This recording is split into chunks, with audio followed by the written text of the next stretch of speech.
एक चिट्ठी और 1 साल से चला आ रहा किसान आंदोलन खत्म। जी हां, किसान आंदोलन अब खत्म हो चुका है और संयुक्त किसान मोर्चा ने इसका ऐलान कर दिया है। इससे पहले मोर्चे ने लंबी बैठक की, जिसके बाद किसानों की घर वापसी का फैसला ले लिया गया है।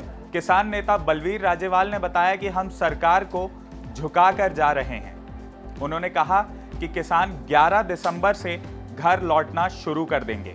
उन्होंने बताया कि 15 जनवरी को किसानों की एक बार फिर से बैठक होगी, जिसके बाद आगे की रणनीति पर चर्चा की जाएगी। बलवीर राजेवाल ने यह भी बताया कि अब हर महीने संयुक्त किसान मोर्चा यानी SKM की बैठक होगी और सरकार अगर दाएं बाएं होती है तो ये आंदोलन को फिर से शुरू किया जा सकता है। संयुक्त किसान मोर्चा ने बताया कि किसान 11 दिसंबर को घर लौटने की शुरुआत करेंगे। इसके बाद 13 दिसंबर को वो अमृतसर के हरमिंदर साहिब में मत्था टेकेंगे, जिसके बाद 15 दिसंबर को वे टोल प्लाजा को भी खाली कर देंगे। उधर दिल्ली की सीमाओं से किसानों ने घर वापसी की शुरुआत कर दी है। बता दें कि किसान अपना टेंट अपने ट्रकों और ट्रैक्टरों में लोड करना शुरू कर चुके हैं और अब वे घर को लौट रहे हैं। किसानों ने कहा कि सरकार ने उनकी बात मान ली है और इसीलिए अब उन्होंने घर लौटने का फैसला कर लिया है। आपको बता दें कि सरकार और किसानों के बीच MSP, मुआवजे, केस वापसी, प्रदूषण बिल और बिजली संशोधन बिल को लेकर सहमति बन चुकी है। MSP पर सरकार ने कमेटी गठित करने का फैसला ले लिया है, जिसमें संयुक्त किसान मोर्चा के प्रतिनिधि शामिल होंगे। साथ ही जिन फसलों पर अभी MSP मिल रही है वो जारी रहेगी और जितनी फसलें MSP पर खरीदी जा रही हैं उसे भी कम नहीं किया जाएगा। उधर हरियाणा, उत्तर प्रदेश, उत्तराखंड और मध्य प्रदेश में किसानों पर जो भी केस लगाए गए थे वो सारे वापस लिए जाएंगे और दिल्ली समेत बाकी केंद्र शासित प्रदेश और रेलवे की तरफ से भी जो केस दर्ज किए गए थे वो तुरंत ही वापस लिए जाएंगे। आपको बता दें कि किसानों के हिसाब से अभी फिलहाल सिर्फ हरियाणा में उन पर 48,000 से ज्यादा केस दर्ज हैं। मुआवजे को लेकर भी हरियाणा और उत्तर प्रदेश की सरकार में सहमति बन गई है। अब पंजाब मॉडल के तहत ही हरियाणा और उत्तर प्रदेश सरकार भी किसानों को 5-5 लाख रुपए देगी। आपको बता दें कि इस किसान आंदोलन में करीबन 700 किसानों की जान चली गई थी। उधर बिजली संशोधन बिल को लेकर भी सरकार सीधे संसद में नहीं जाएगी। इसके पहले वो किसानों से और जितने भी संबंधित पक्ष हैं उनसे पहले चर्चा करेगी और उसके बाद इस बिल को संसद में पेश किया जाएगा।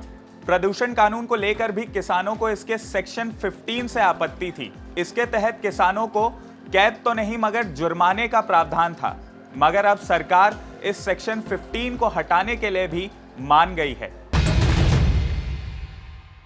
ओमिक्रॉन वेरिएंट को लेकर WHO यानी विश्व स्वास्थ्य संगठन ने एक बार फिर लोगों को चेताया है। दुनिया भर में पैर पसार रहा ये ओमिक्रॉन का नया वेरिएंट अब 38 देशों में फैल चुका है। आपने हमसे पिछले वीडियो में कमेंट करके ये सवाल पूछा था कि क्या कोविड का ये नया वेरिएंट ओमिक्रॉन उन लोगों को भी हो सकता है जिनको पहले ही कोरोना हो चुका है।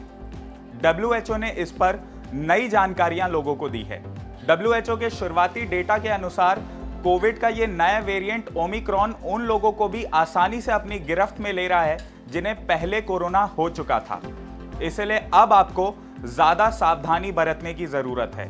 हालांकि डेल्टा वेरिएंट की तुलना में ये ओमिक्रॉन का नया वेरिएंट कम घातक बताया जा रहा है, मगर अभी इस पर भी डेटा बिल्कुल शुरुआती है, यानी पुख्ता तौर पर कुछ भी नहीं कहा जा सकता। WHO के चीफ टेड्रोस ने एक प्रेस कॉन्फ्रेंस में कहा कि भले इसकी गंभीरता कम हो, लेकिन इसे लेकर बहुत सतर्क रहने की जरूरत है। उन्होंने चेतावनी देते हुए कहा कि किसी भी तरह की लापरवाही से जान भी जा सकती है। WHO के इमरजेंसी डायरेक्टर माइकल रायन ने भी इसकी पुष्टि करते हुए कहा है कि भले ही नया वेरिएंट पिछले की तुलना में कम खतरनाक हो, लेकिन अगर ये अधिक तेजी से फैलता है तो ये अभी भी ज्यादा लोगों को बीमार कर सकता है।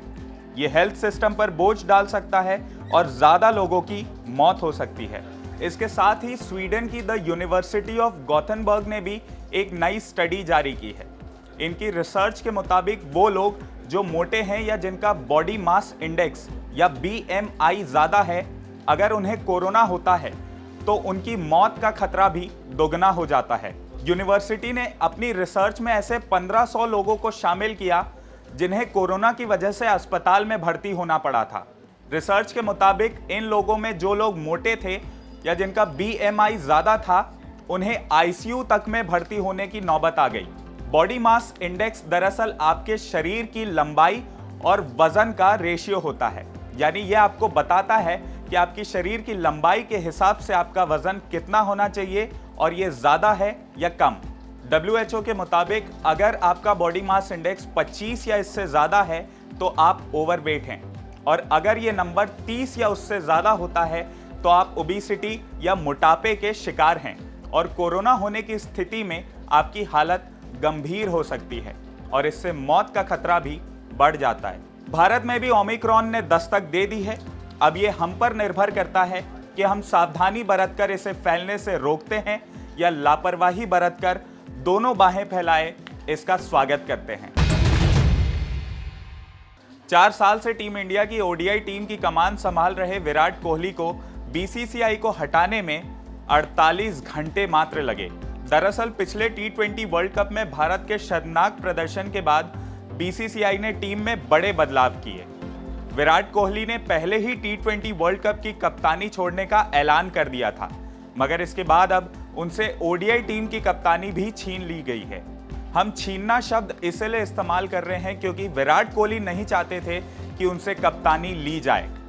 BCCI ने उन्हें 48 घंटे का समय भी दिया, मगर इसके बावजूद जब विराट कोहली का कोई रिस्पॉन्स नहीं आया तो रिपोर्ट्स के मुताबिक BCCI ने उन्हें बर्खास्त कर दिया और उनकी जगह रोहित शर्मा को ODI और T20 टीम की कप्तानी सौंप दी गई। हालांकि विराट कोहली का इस पर अभी तक कोई भी आधिकारिक बयान नहीं आया है और खबर विभाग भी इस खबर की पुष्टि नहीं करता है।